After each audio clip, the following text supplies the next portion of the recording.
রাসেল, ওয়ালাইকুম আসসালাম।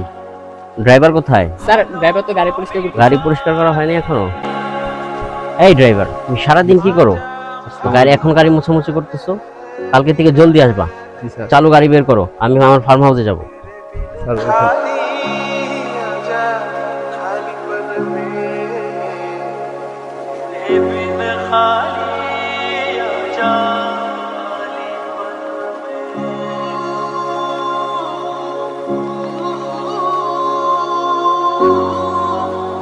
স্যার ওই জমিগুলো বিক্রি হবে।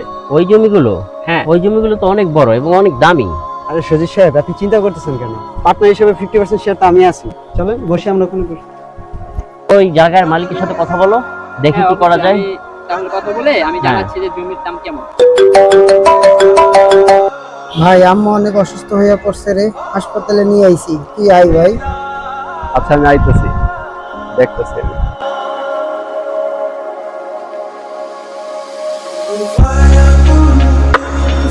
আসসালামু আলাইকুম স্যার। আমার ইমার্জেন্সি স্যার, কিছু টাকা লাগবে স্যার। আম্মা অসুস্থ তো, হাসপাতালে আছে স্যার। ওদের প্রতিদিনই এক সমস্যা, আজ এই সমস্যা কাল ওই সমস্যা। যা, টাকা নাই এখন। স্যার আমার সত্যি স্যার টাকা লাগবে, আপনার পায়ে ধরি স্যার, আমার টাকাটা লাগবে।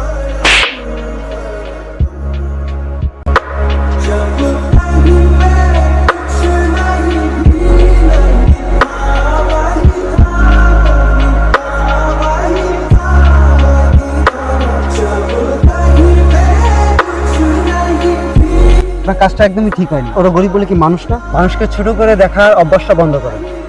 সময় একদিন আপনাকে এমন জায়গায় ছোট করবে যে জায়গায় আপনার সম্মান পাওয়ার যোগ্য ছিল। আমি এত বাজে মনের মানুষ, এটা যদি জানতাম তাহলে আপনার সাথে বিজনেস ডিলে যেতাম।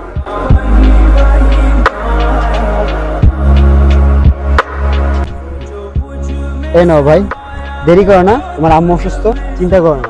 আজ থেকে তোমার একটা ভাই আছে, ধৈর্য ধরো, সামনে ভালো কিছু হবে। জীবনে শুধু একটাই ইচ্ছা, নিজের ব্যক্তিত্বটাকে একদিন এমন জায়গায় নিয়ে যাবো যেন মানুষ দেখে আর বলে আমাকে ওর মতো হওয়া লাগবে।